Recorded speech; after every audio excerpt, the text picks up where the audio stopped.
Senator Pearce. Thank you, Mr. President. To debate the bill? Senator has the floor. You know, fellow senators, I know there's a lot of work has gone into this by a lot of people. And it'd sure be easier to say, I really like this and go along, but I think there's a lot of problems in it. We've been told that Obamacare is constitutional. Let's really say it the way it really is.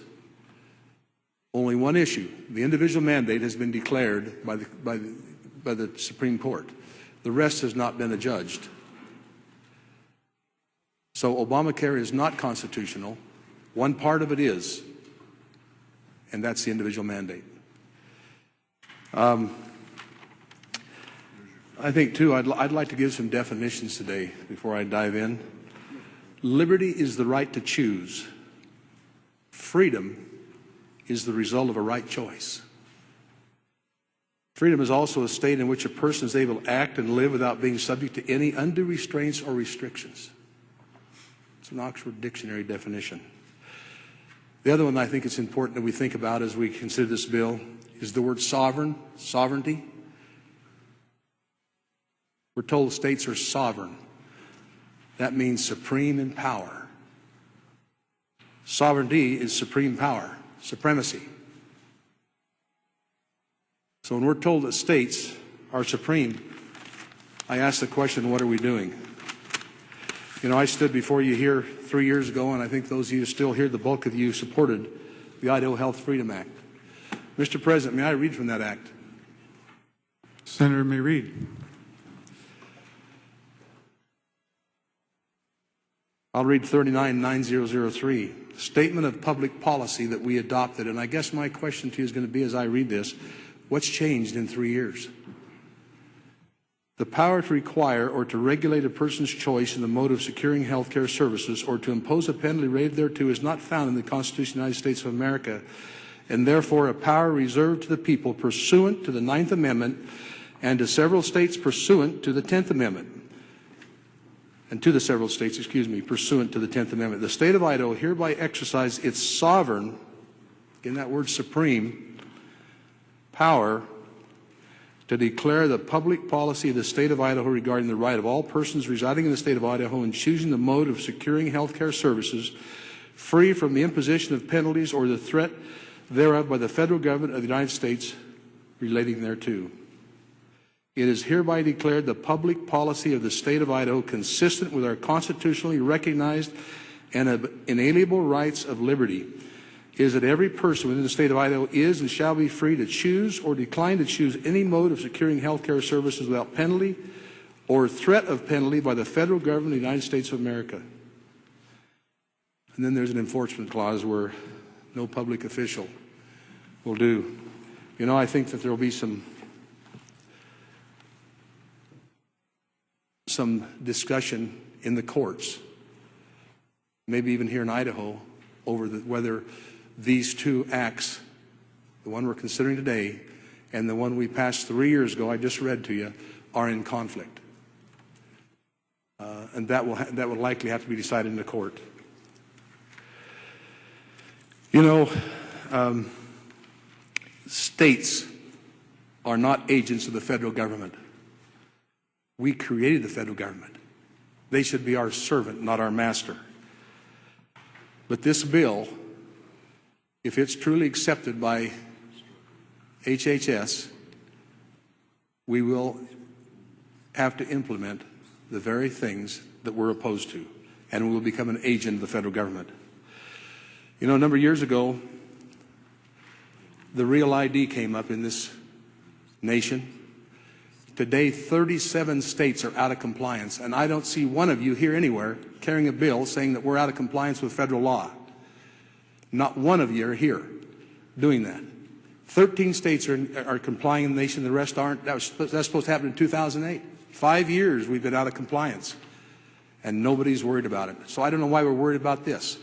This is our role. We are the final voice in regulation. I love the quote that came out of the Obamacare Supreme Court thing that says, the independent power of the states also serves as a check on the power of the federal government. And we look to the states to defend their prerogatives by adopting the simple expedient of not yielding to federal embellishments when they do not want to embrace the federal policies as their own. Now get this, the states are separate and independent sovereigns. Sometimes they have to act like it.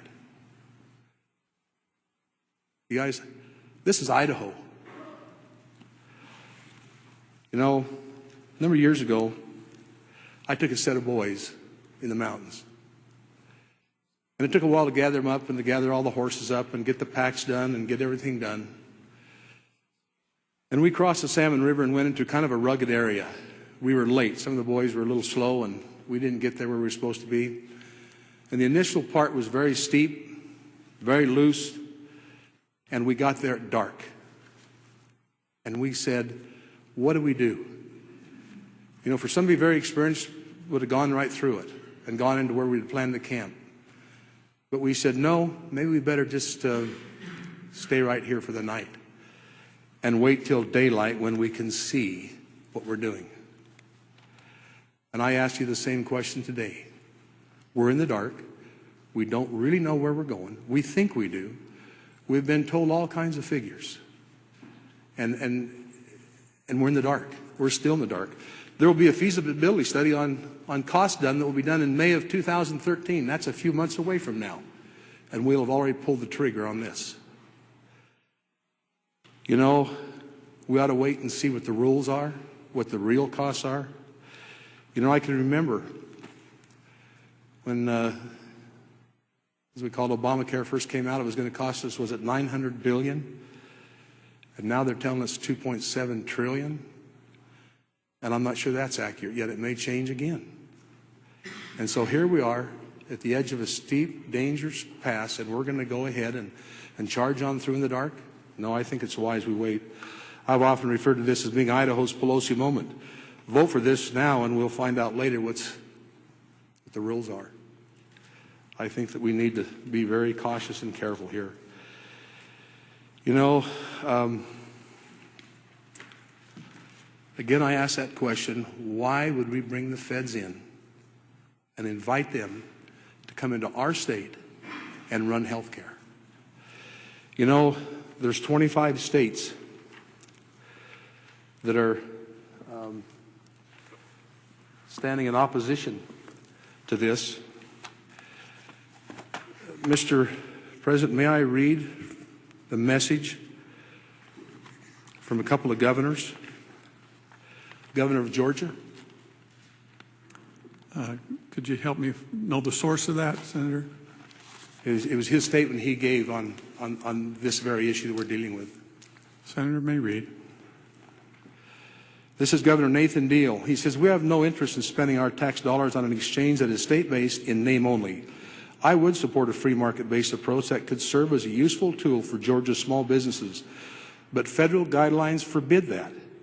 Instead, restrictions on what the exchanges can and can't offer render meaningless the suggestion that Georgia could tailor an exchange that best fits the unique needs of its population. I have joined numerous other governors in seeking guidance from the federal government on establishing exchanges. We have yet to receive serious answers to our questions. I will not commit Georgia taxpayers to a project with so many unknowns.